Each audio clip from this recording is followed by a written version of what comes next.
How are y'all? It's something I like to do at all these events. Let's see about our party's past and our party's future. First off, for those of you who've been attending state conventions for more than 20 years, stand up. Stand up and stay standing. For those of you who've been up attending these conventions for between 10 to 20 years, stand up and stay standing. Nobody sits down. For those of you who come to convention for more than 1 but less than 10 years, stand up. For those of you who are here for your first time, stand up. I do this for 2 reasons. Number 1, I want to show that we are a party with a deep past and a strong future. And number 2, I want to show Mr. Barr and Mr. Loudermilk I can get y'all to your feet in my first 30 seconds. I have entered the race for the state, for the U.S. Congress. My wife is hopefully around here somewhere. Elizabeth, where are you? Right here. Right here, there she is. If you want to know why I'm running, it's because of her. It's because of 3 boys by the name of Harmon, Charlie, and Zach. They are now in college. They convinced me to run for the House 10 years ago because of my concerns for their future, and they are the ones that I'm running for the U.S. Congress now.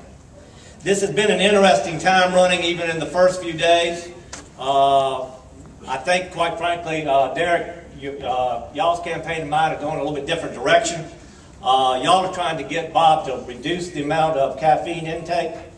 I think y'all have him down to 4 shots of espresso, if I remember the AJC correctly. By contrast, my campaign has me up to 8 Coca-Colas, 2 Mountain Dews, and they told me I have to have something called Jolt Cola right before I go to bed.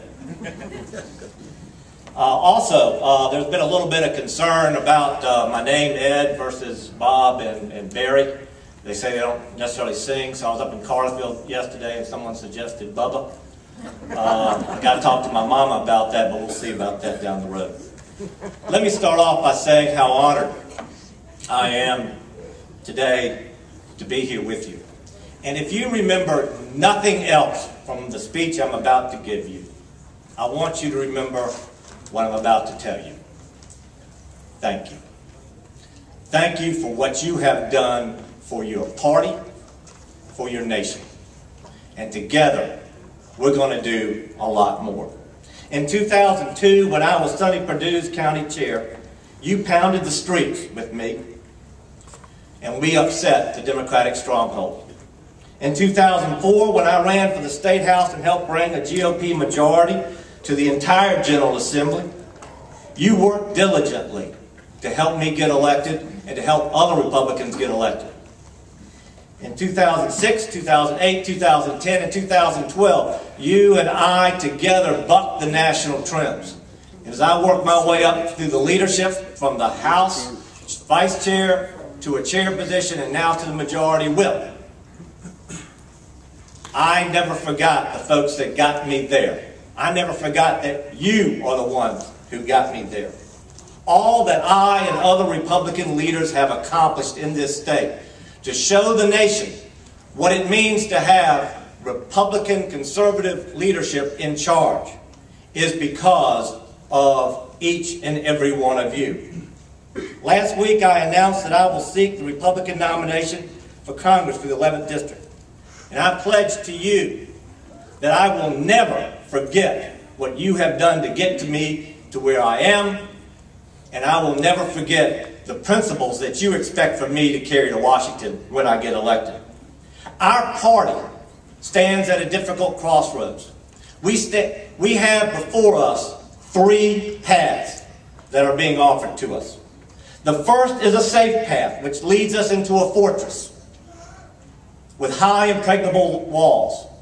And all we have to do is pass someone's, whoever the judge may be, their ideological test to enter. That's the safe path. The second path is the easy path. It's a slowly descending path. There's only one problem. It leads to an ideological swamp in which no one will be able to tell the difference between the principles of our party and the principles of the Democratic Party. Neither of these paths are worthy of the party of Lincoln, the party of Teddy Roosevelt, the party of Ronald Reagan. We are a great party because we stand on principle. Therefore, we must take the third path, the more difficult path. We must take the path that takes us up a perilous mountain, that is treacherous, that is hard, that is winding, and we face problems at every turn. We will slip, we will fall back, we will stumble. We will be mocked by the Democrats and those members of our party that have chosen a safe path. But it's the right path to take. It's the only path that gets us to the mountaintop. I have built my career as a problem solver and as a conservative reformer. I have strongly believed from the first day I got elected until the day I'm standing here with you today that my job is not now and never will be to hear myself talk and to deliver edicts from either the Gold Dome or from Washington. My job is to take the wisdom that you convey to me as my people that elect me. And my job is to take your wisdom to the table where decisions are made. That's the representative I have been, and that's the person that I will be. In Georgia, this has led me to co-sponsor one of the toughest illegal immigration bills in the nation's history, passed by any state. To work to cut as a party leader the state budget by 20% rather than increasing taxes. To stand up to union bosses, as I did this year, to pass strong right-to-work legislation. And in Washington, I will fight for a constitutional amendment to balance the budget. But I will do more than that. I will fight to trim our budget by 1%. That's all we got to do, 1% per year. If we do that, 1% per year, within 10 years, we will not only have a balanced budget, but we will have a surplus. And I will stop and repeal the burdensome regulations, and I will fight to end Obamacare and to expand our nation's energy. To be an effective leader, you must also know how to work with other people. That principle has led me to be able to fight to end the scourge of human trafficking and domestic violence.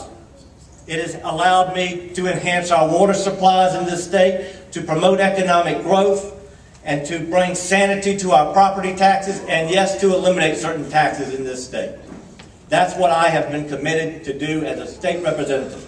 And in Washington, that ability to negotiate is what I will take and I will do to negotiate for tax reform that will put in place the fair tax, that will eliminate eventually the income tax, and that will flatten our tax system so that we don't pick winners or losers, but simply raise the necessary money to provide for those core jobs and core principles that we have in our nation.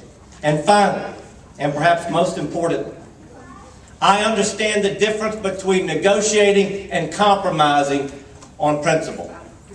We are the party that stands for individual freedom, personal responsibility, small government, low taxes, traditional family values, the sanctity of life, the wisdom of the Constitution and the Bill of Rights, which, by the way, President Obama includes the Second Amendment, and the rule of law, which once again, Mr. President, includes the laws against crossing our borders illegally. In conclusion, I pledge to you that if you join me, I will walk every step up that mountaintop with you.